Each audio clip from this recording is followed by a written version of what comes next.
വയനാട് സുൽത്താൻ ബത്തേരിയിൽ 13-കാരന് സൂര്യാതപമേറ്റു. വീട്ടിൽ നിന്ന് വേങ്ങൂരിലേക്ക് വരുന്നതിനിടെയാണ് റിസ്വാൻ സാബിത്തിന് സൂര്യാതപമേറ്റത്.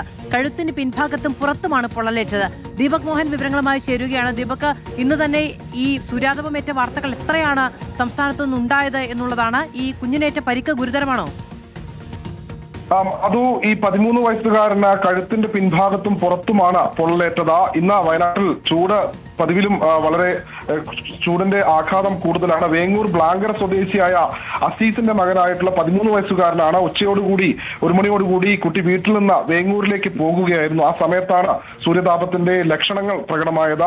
ഈ സൂര്യതാപമേറ്റ് കഴുത്തിലും നേരത്തെ സൂചിപ്പിച്ചതുപോലെ പുറത്തും പൊള്ളലേറ്റ പാടുകളുണ്ട്. ഉടൻ തന്നെ ബന്ധുക്കൾ കുട്ടിയെ ആശുപത്രിയിൽ എത്തിച്ച ചികിത്സ നൽകിയിട്ടുണ്ട്. നിലവിൽ ചികിത്സയിൽ തുടരുകയാണ്. നേരത്തെ കുട്ടിയുടെ പിതാവായിട്ടുള്ള അസീസിനും തെരഞ്ഞെടുപ്പ് സമയത്തും സമാനമായ രീതിയിൽ സൂര്യതാപം ഉണ്ടായിരുന്നു എന്ന് പറയുന്നുണ്ട്. ഏതായാലും പ്രദേശത്ത് ശക്തമായ ചൂട് തുടരുന്നതിനാൽ തന്നെ വയനാട്ടിലെ ആരോഗ്യ വിഭാഗം ജാഗ്രത പാലിക്കണമെന്ന മുന്നറിയിപ്പ് ഇപ്പോൾ നൽകിയിട്ടുണ്ട്. മാധു, ദീപക് മോഹനാണ് വിവരങ്ങൾ നൽകിയത്.